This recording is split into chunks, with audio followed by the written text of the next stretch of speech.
Hey guys and girls, welcome to this week's episode of the No BS with Birchy podcast. This is your host Nathan Birch. It's the show unraveling the truth to the facade of the 21st century. We're now exiting the matrix and waking up to motherfucking reality.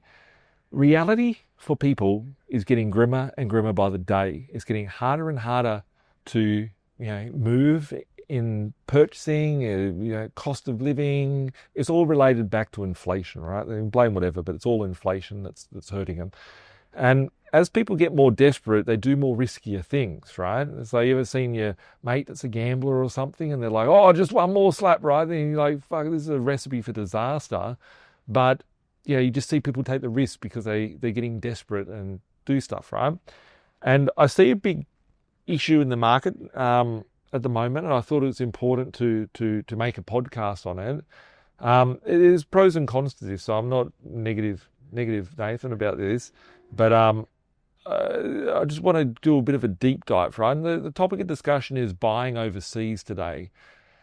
Should you buy overseas? Shouldn't you be buying overseas? What is my take on it? What are my thoughts? I've already been asked twice this week, and it's just the start of the week, at the time of filming this, about buying properties overseas. Birchy, do you buy properties overseas?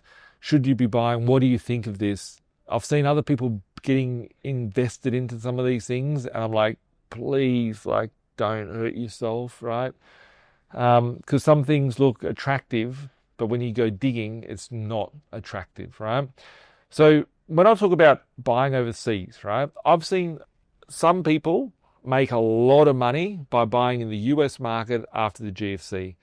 One of my first staff here at B.Invested many years ago, he went and sort of does what we do differently, but over in Ohio, right? He's got a business over there, and he's been quite successful with what he buys, right? And he was picking up stuff like 20 grand, 30 grand, 50 grand, and it's worked out well for him.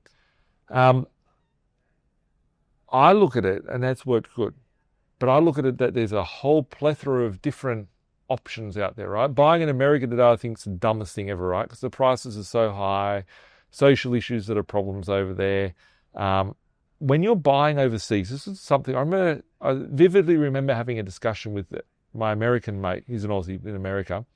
Like 15 years ago, 16, 17 years ago, I used to smoke cigarettes back in the day.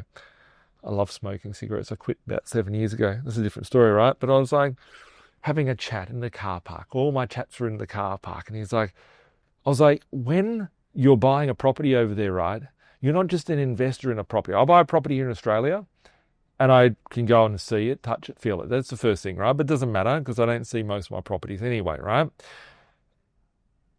The thing is that I'm just an investor in Australia. I live here and this is my place. When I am investing in a property over in America, I now have to worry about the legal system there. I have to worry about the taxation system there. And the most important one is I need to worry about currency conversion, right? I need to worry about the value of the currency. So let's say you buy property, I'm just making this up, in America, and the price doubles in America. But let's say that the currency falls in half. You could double the value you saw the property.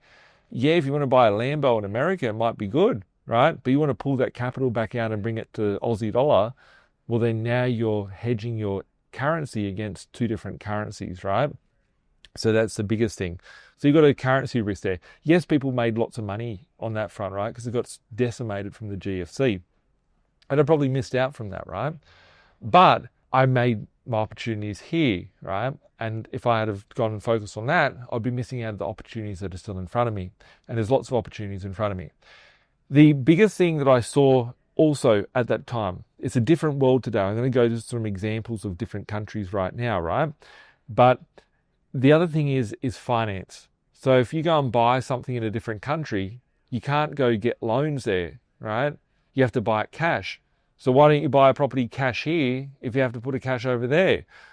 It doesn't make financial sense. I can leverage an asset here. I can't leverage the asset overseas. So that's another thing that was always a concern of mine. So today I'm seeing people talking about properties in Bali, in Thailand, in Dubai, in the Philippines, in Africa, right? In all different continents of the world, right?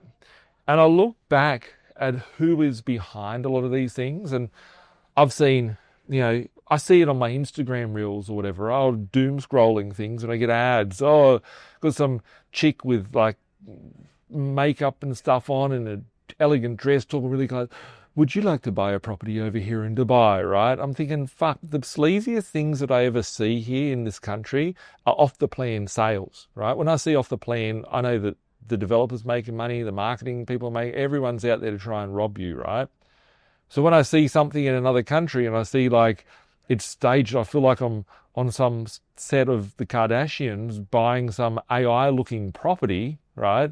In a continent that I don't reside in. Call me a bit skeptical, right? But whether it's real or it's not real, the question comes back to, is the property, you don't know if it's a good investment. How do you know? You're not there. If that's your local market, fucking all means go do it, right? But you're comparing something here in Australia to something in Bali, right? And comparing it to wherever. So I've seen all these ones in these kids, right? They've got like fucking pimple face kids. And it's talking about, I could buy a property in Sydney for $1 million. I can buy a property in Bali, right? And it's only 200 grand. Buy properties in Bali. It's like, well, these kids are getting big commissions for selling you properties in Bali, right? They're probably only worth 100 grand, but they're selling for 200 grand. So when I look at all these things, I'm like, okay, what are the risks? What's the benefit? Yes, it's cheap. That's the benefit. But if you can't get a loan, you can put 200 grand towards something much greater here in the country and get $1 million asset rather than buying $200 grand property cash over them. When I look at the people that are spruiking these things, not just that they're a TikTok kid that's, pumping Bali properties or whatever, I have seen, without naming any people, right? There's been people in this country that are banned from operating, right? They're all over the news. They've been banned from ASICs. They've got no licensing. They've ripped people off, left hundreds of millions of dollars worth of damages to poor innocent families. They've been on the speaking circuits or whatever.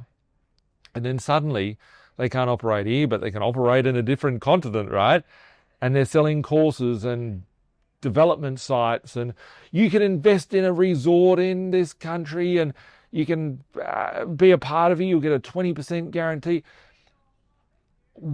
100% of the time that I've seen an investment, this is just off topic of the buying overseas part.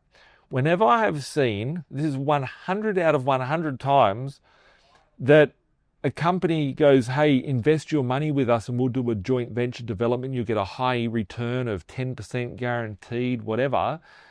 They've always lost their money. Whoever's put their money in, they never get their fucking money back, right? They've always turned to shit, yeah?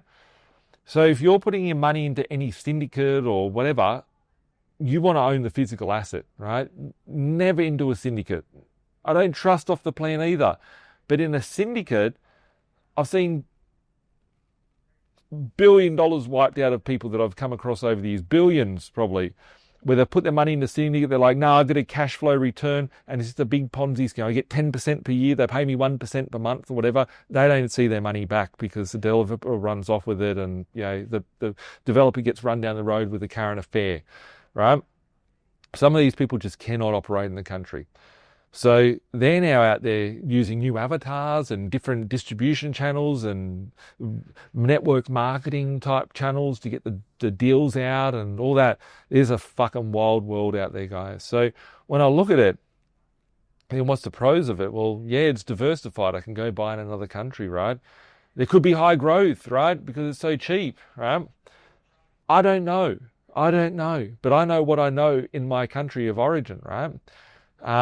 The currency advantage could be pro or against that, right? There could be a lifestyle thing. You might want to retire over in Bali, for example, right? What people don't think about is Bali or Dubai or whatever. You can't own the land. If you are a resident, if you are born in Bali, you can buy the land, right? If you're a outsider, you can only lease the land. So that means you've only got a 30-year lease over that property. You're not fucking buying anything. You're just renting the property that you're buying, right? And then what happens after that? Who knows what happens after that, right? What's the regulation in those countries? What's the government like in that country? And I don't like any governments, right? But I might say shit about the governments that we have in the Western world, but I don't feel that I'm going to be making a podcast here and some blue-haired teenage kid's going to come in and shoot the shit out of me while I'm here or I'm enjoying a nice meal at the shops, right? But in other countries, those things happen. So you need to look at the other risks that are happening, right? Let's say we go back to 2009 in China, right? There's literally buildings, right? There's buildings in China where they've fallen the fuck over, right? These buildings, they built ghost cities. So it's probably a thing of the past. You may or may not have heard about this, right? But in the early 2000s, China went through a boom, right? And what they did is they kept trying to build. The only reason why their economy looked good was that they were pumping out all of this property for no one, right? So they overbuilt these cheap, nasty properties.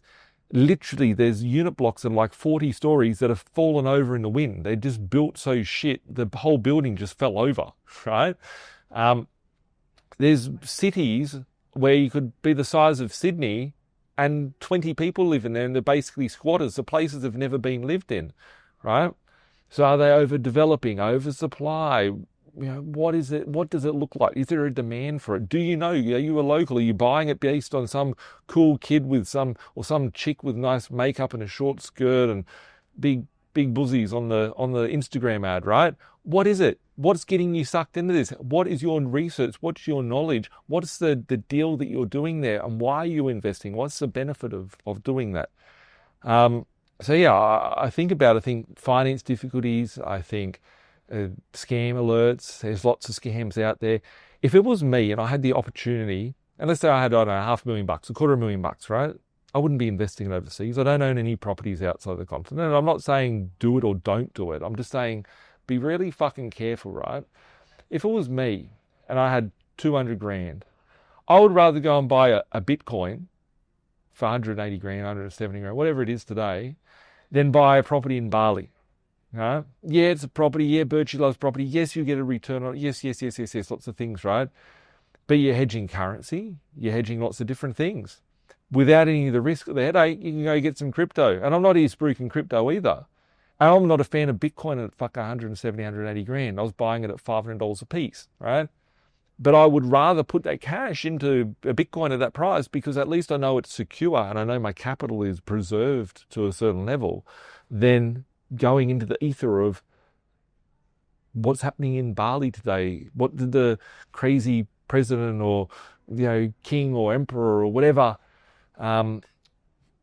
do with the law today, right? What's changed? What's going to impact us massively? So management of it, political issues, legal issues. Do you know the legal system? What happens if I've got clients in Dubai, right? I've got expats, I've got people, I've got lots of people that I've helped out over the years, right? And I remember chatting to this chick one day, who's a client of ours, and she said to me, I've got some debts, blah, blah, bought 5 properties, whatever, I can get some more loans here. Did you know the loans over here, right? And it's the first time I've ever heard about it, and I had other people tell me about this as well, right? In Dubai, if you had a bouncy check, you go to jail. Right? Yeah, it ain't like, we'll write your letter, your fucking thing. Here in Australia, you don't pay. We'll send you a few letters for the next 6 months. We'll send you some letters. Then we'll send a sheriff or a private investigator to come check you out. Then we'll take you through the legal system. Nah, right? You don't fucking pay your debt. You go to jail, right? They're changing the laws. It's not as rigid as that. That was only 5 years ago, right? Westerners don't like it. So, they're wanting to stimulate the economy. So they're changing their policies and their belief systems in order to get more capital, more investment and more things occurring in their country. But what things could change, right? You're up against a whole new realm of things, right? And just getting your head around a legal system, a taxation system, a finance system, a banking system, a capital system here in Australia, in my whole lifetime, I won't know everything, right?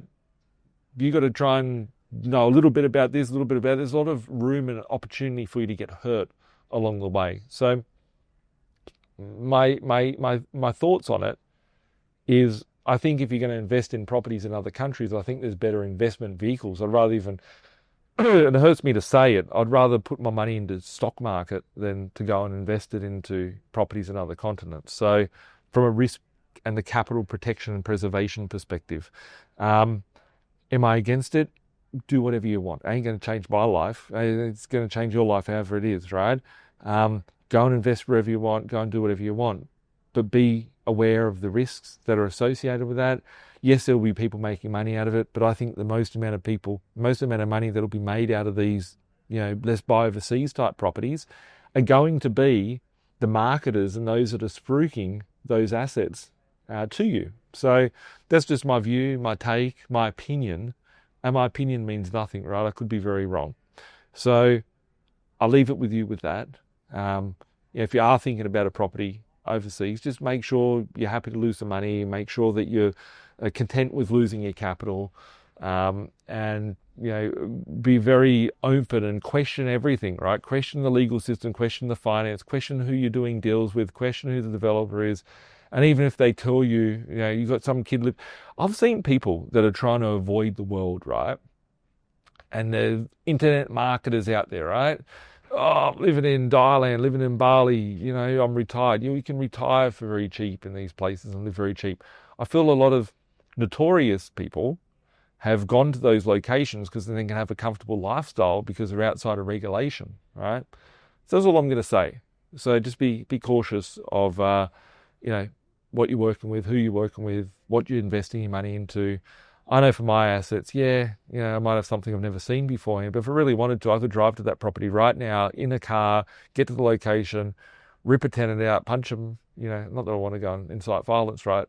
You can come to my office and find me and speak to my team or whatever. We're here, we're physical, we're real, we're not, a mystical illusion of something that you can't get access to. So just be very, very conscious of that. And most certainly, and this is getting way off topic of the discussion of buying overseas, anything, whether it's in Australia or overseas on another continent, to invest in, funds, investing 100 grand, 50 grand, 500 grand, $1 million. It might sound great. These guys will come with nice glossy brochures and say, hey, you could pull $1 million out of your property portfolio of equity. You're paying 6% on it. You can go get paid 12% interest per year on that $1 million. The profit you're making from over here will pay off your mortgage, and you can pay your mortgage using this money. We just need to borrow your capital, right? If their fucking assets so great, they'll be able to do it themselves, but they're having to get the funding from elsewhere. What's that contract look like? I've seen so many people get screwed by that and jammed, and it's irreparable damages, and it's fucked, right? So just be conscious of who you're hopping in the bed with when you're doing deals and investing and parting with your hard-earned cash. So I'm going to leave it at that. That's a wrap for this week's podcast. Thanks a lot for watching. Thanks a lot for tuning in. If you need help, want to run a scenario past us, you know where to find us. Send us a DM. Call us 1300 367 925, admin at B.Invested.com.au. Leave a comment below, smash up a like, share it with your friends and family, and subscribe. Google Play, Apple Play, Spotify, and YouTube every Thursday. See you later, guys. Bye. Like Bilal said, man, we stuck in the matrix. This my advice, don't care if you take it.